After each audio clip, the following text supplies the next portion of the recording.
दोस्तों नमस्कार, मैं मनु पवार। स्वागत है आपका मेरे YouTube चैनल पर। उत्तराखंड चुनाव से जुड़े दिलचस्प किस्सों की सीरीज में आज एक नया वीडियो। दोस्तों आप जानते ही हैं कि धनबल ने चुनावों को कितना महंगा कर दिया है। ऐसे में कोई सामान्य पृष्ठभूमि का व्यक्ति चुनाव लड़ने की कल्पना भी करे तो खर्च के अनुमान भर से ही उसके होश उड़ जाएंगे।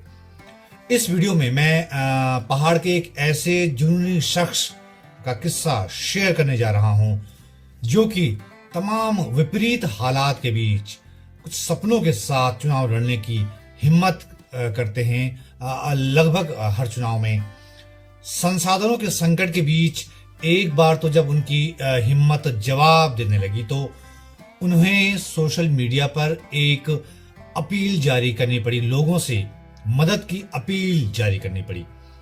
उस प्रत्याशी की क्रेडिबिलिटी ऐसी है कि उस अपील का असर भी हुआ।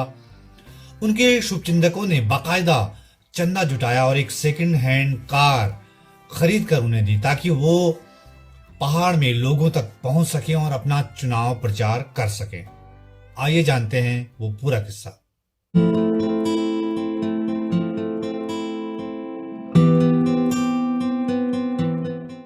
दोस्तों, जिस प्रत्याशी या जिस नेता की मैं बात कर रहा हूं वो न भारतीय जनता पार्टी से जुड़ा है न कांग्रेस से जुड़ा है।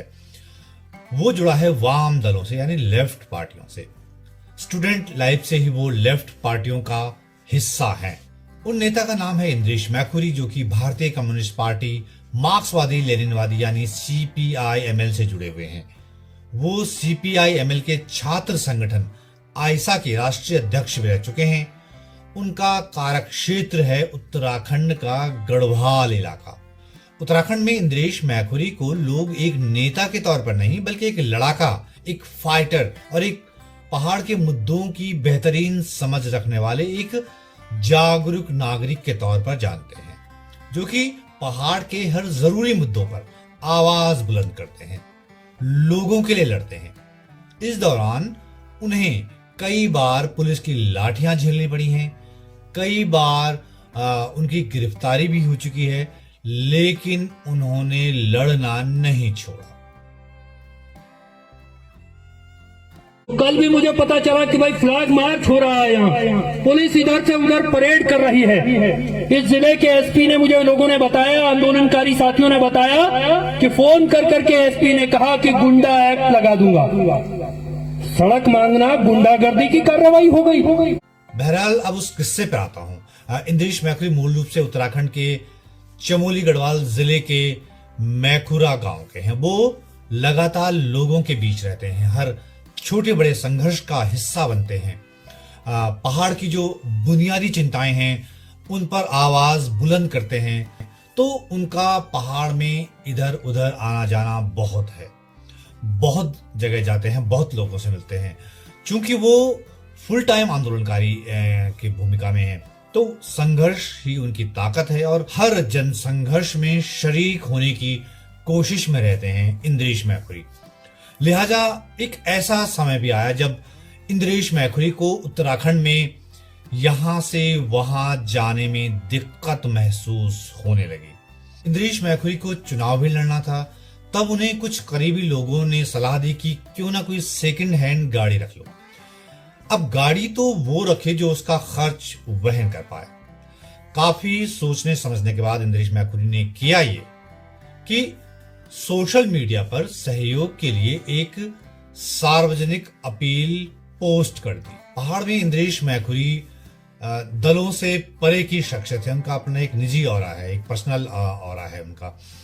उनकी अपील का ऐसा असर हुआ कि उनके शुभचिंतकों और उनके दोस्तों ने कह दिया कि वो अपनी तरफ से कुछ ना कुछ मदद जरूर करेंगे, आर्थिक मदद जरूर करेंगे, ताकि इंद्रेश मैखुरी के लिए एक सेकंड हैंड गाड़ी का इंतजाम हो सके। और ऐसा हो भी गया। खोजते खोजते इंद्रेश मैखुरी को ये second hand Maruti Alto K10 car मिल भी गई। ये साल 2021 की बात है, यानी पिछले साल की बात है। इस सेकंड हैंड कार के लिए 85,000 रुपए की रकम की बात तय हुई। ये धनराशि इंद्रेश मैखुरी के लिए उनके शुभ चिंतकों ने जुटाई और जन संघर्षों के इस योद्धा का हौसला बढ़ा।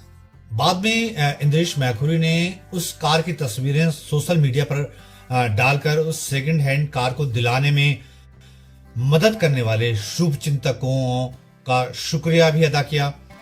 मुझे लगता है कि वो सेकंड हैंड कार शायद इंद्रेश मैखुरी के चुनाव में अब भी काम आ रही होगी। वैसे इंद्रेश मैखुरी 2022 के चुनाव से पहले भी 2 लोकसभा और 2 विधानसभा के चुनाव लड़ चुके हैं, लेकिन उनके शुभचिंतक इसे दुर्भाग्य मानते हैं कि उन्हें अभी तक चुनावी कामयाबी नहीं मिल पाई। इंद्रेश मैखुरी ने पहली बार साल 2009 में गढ़वाल संसदीय सीट से लोकसभा का चुनाव लड़ा और उन्हें मिले कुल 5,962 वोट। 3 साल बाद यानी साल 2012 में उन्होंने कर्णप्रयाग विधानसभा सीट से चुनाव लड़ा और उन्हें मिले कुल 632 वोट। फिर 2 साल बाद यानी साल 2014 में उन्होंने फिर गढ़वाल संसदीय क्षेत्र से लोकसभा चुनाव में ताल ठोकी और उन्हें मिले 7,470 वोट। साल 2017 में उन्होंने उत्तराखंड विधानसभा का चुनाव फिर कर्णप्रयाग विधानसभा सीट से लड़ा और उन्हें मिले कुल 1,331 वोट।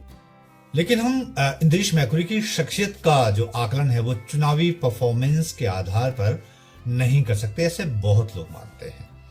इंद्रेश आज पहाड़ में उत्तराखंड के जो जरूरी सवाल हैं उन पर लगातार संघर्ष करने वाले चुनिंदा लोगों में से हैं। गद्दी पर आप बैठेंगे, कुर्सी पर आप बैठेंगे, माला आपके गले में पड़ेगी तो मांग करने किसके पास जाएंगे? किसी दूसरे के पास जाएंगे, दूसरों के पास जाना होगा मांग करने के लिए। मैं तो उन्हें 90 के दशक से उनके छात्र जीवन से देख रहा हूं, जब वो उत्तरकाशी में पढ़ते थे और उनसे मेरा पहला परिचय जो है रंगकर्मी सुभाष रावत और सुरक्षा रावत का जो नाट्य दल था कला दर्पण, उसके जरिए उनसे मेरा परिचय हुआ पहली बार। और ये सिर्फ मैं ही नहीं कह रहा हूं, बहुत से लोग मानते हैं कि पहाड़ को लेकर इंद्रेश में बहुत आग है, बहुत पोटेंशियल है, बहुत समझ है, लेकिन उनके शुभ चिंतकों को ये टीस तो रहती है कि अब तक इस जुझारू लीडर को वो अपने मताधिकार से वहां तक नहीं पहुंचा पाए हैं जहां इस पहाड़ी राज्य की तकदीर लिखी जाती है, जहां नीतियां रीतियां तय होती हैं। जो इस प्रदेश की बदहाली है, पिछले 20-21 सालों में विधानसभा के भीतर जनता के सवालों की आवाज नहीं सुनाई दी है, वो सड़क के संघर्ष, जो मेहनत कश आवाम के संघर्ष विधानसभा के भीतर भी सुनाई दें, इसके लिए विधानसभा में एक क्रांतिकारी वाम विपक्ष के निर्माण के लिए हम इस चुनाव में उत्तराखंड आंदोलन हो या उत्तराखंड राज्य बनने के बाद पहाड़ के तमाम बुनियादी सवालों पर संघर्ष की बात हो, हर जगह इंद्रेश मैखुरी सत्ता और तंत्र से टकराते हुए नजर आते हैं। वो बात अलग है कि उनका ये जुझारूपन, उनका जो जन सरोकारों को लेकर जो समर्पण है, उनका जो संघर्ष है, अब तक उन्हें चुनावी कामयाबी नहीं दिला पाया है, लेकिन उनकी क्रेडिबिलिटी बनी हुई है। जो राजनीतिक पार्टियां धन बल बाहुबल से चुनाव लड़ती हैं, जो ठेकेदारों के पैसे से, खनन वालों के पैसे से, शराब वालों के पैसे से चुनाव लड़ती हैं, वो जो है उन्हीं के पक्ष में खड़ी रहेंगी, उन्हीं के हित की नीतियां बनाएंगी। शराब के पक्ष में कितनी बार नीति बनती है? हर साल बनती है। खनन वालों के लिए कितनी तरह के नीतिगत बदलाव होते हैं? हर साल होते हैं। लेकिन रोजगार के लिए नीति हर साल नहीं बनती, वो तो सालों साल नहीं बन रही है। स्वास्थ्य सुविधाओं के लिए हर साल नीति नहीं बन रही है। तो इसलिए जो वो राजनीतिक पार्टियां हैं वो इन बड़े पैसे वालों के पक्ष में खड़ी हुई पार्टियां हैं। इंद्रेश को जानने समझने वाले जानते हैं कि इतना तो तय है कि इस शख्स को जिस दिन मौका मिल गया उस दिन उत्तराखंड की राजनीति के जो ठहरे हुए पानी में जो है कंकड़ मारने से ज्यादा बड़ी हलचल पैदा होगी।